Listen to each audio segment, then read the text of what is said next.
Kozhikode veterinary college വിദ്യാർത്ഥി J സിദ്ധാർത്ഥന്റെ മരണത്തിൽ 2 പേർ കൂടി അറസ്റ്റിൽ.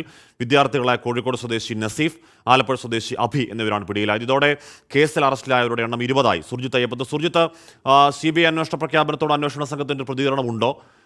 സ്വാഭാവികമായും CBI വരും എന്നതടക്കമുള്ള കാര്യങ്ങൾ അവർ പ്രതീക്ഷിച്ചിരുന്നതുമാവില്ലേ?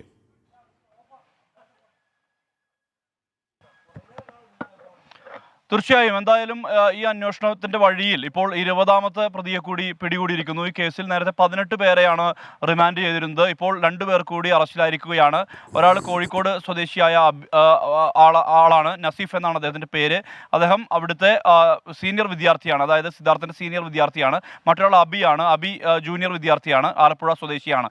ഇപ്പോൾ ഇവരെല്ലാം തന്നെ ഈ ഗൂഢാലോചനയിലും മർദ്ദനത്തിലും എല്ലാം തന്നെ പങ്കാളികളായിട്ടുള്ള ആളുകളാണെന്നുള്ള കണ്ടെത്തലാണ് പോലീസിന്റെ ഭാഗത്തു നിന്ന് ഉള്ളത്. ഇതോടുകൂടി അറസ്റ്റിലായവരുടെ എണ്ണം 20ആയി. നാളെ കൂടുതൽ പ്രതികളെ, അതായത് 5 പ്രതികളെ കസ്റ്റഡിയിൽ വാങ്ങാനുള്ള നീക്കമാണ് അന്വേഷണ സംഘം നടത്തുന്നത്. എന്തായാലും ഈ CBI അന്വേഷണം ഏറ്റെടുത്തിരിക്കുന്നു. സ്വാഭാവികമായും അതിന്റെ നടപടിക്രമങ്ങൾ പൂർത്തിയാകാൻ ഏതാണ്ട് 2 ആഴ്ച ആകും എന്നുള്ള തരത്തിൽ ഉള്ള വിലയിരുത്തലാണ് അന്വേഷണ സംഘത്തെ സംബന്ധിച്ചുള്ളത്.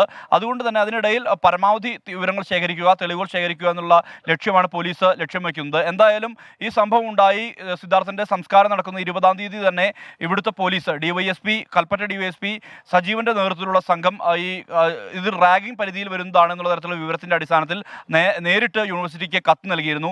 അന്ന് മുതൽ തുടങ്ങിയ അന്വേഷണമാണ്. അതിന്റെ ഭാഗമായി കൃത്യമായ രീതിയിൽ തന്നെ പ്രതികളെ കണ്ടെത്താൻ പോലീസിന് കഴിഞ്ഞു. പോലീസ് തിരുവനന്തപുരത്ത് എത്തിയ ശേഷം വീട്ടുകാരുമായി സംസാരിച്ചു, അവരിൽ നിന്ന് വിവരങ്ങൾ ശേഖരിച്ചു. ഇതിന്റെ അടിസ്ഥാനത്തിൽ ഈ പ്രതികളെ എല്ലാം തന്നെ വേഗത്തിൽ തന്നെ പിടികൂടാൻ സാധിച്ചിട്ടുണ്ട് എന്നുള്ളത് തന്നെയാണ് പോലീസിനെ സംബന്ധിച്ചുള്ള ആത്മവിശ്വാസം. ഇതിൽ CBIക്ക് അന്വേഷണം വിട്ടതുമായി ബന്ധപ്പെട്ട വാർത്താക്കുറിപ്പിലും മുഖ്യമന്ത്രിയുടെ വാർത്താക്കുറിപ്പിൽ, ഓഫീസിൽ നിന്ന് നൽകിയ വാർത്താക്കുറിപ്പിലും അത് വ്യക്തമായ രീതിയിൽ തന്നെ കുറ്റമറ്റ രീതിയിൽ തന്നെ അന്വേഷണം നടന്നിട്ടുണ്ട് എന്നുള്ളത് തന്നെ സൂചിപ്പിക്കുന്നുണ്ട്. എന്തായാലും പോലീസിനെ സംബന്ധിച്ച് അറസ്റ്റ് കൃത്യമായ രീതിയിൽ തന്നെ രേഖപ്പെടുത്താൻ കഴിഞ്ഞിട്ടുണ്ട്. എന്തായാലും ആ നടപടിക്രമങ്ങൾ പൂർത്തിയാക്കിയിരിക്കുന്നു. ഇനി CBI ആണ് തുടരന്വേഷണം ഏറ്റെടുക്കേണ്ടത്. അതിനിടയിൽ പരമാവധി വിവരങ്ങൾ ശേഖരിക്കുക, പരമാവധി തെളിവുകൾ സമാഹരിക്കുക എന്നുള്ള ലക്ഷ്യം തന്നെയാണ് പോലീസിനെ സംബന്ധിച്ചും ഉള്ളത്. ഹാഷ്മി.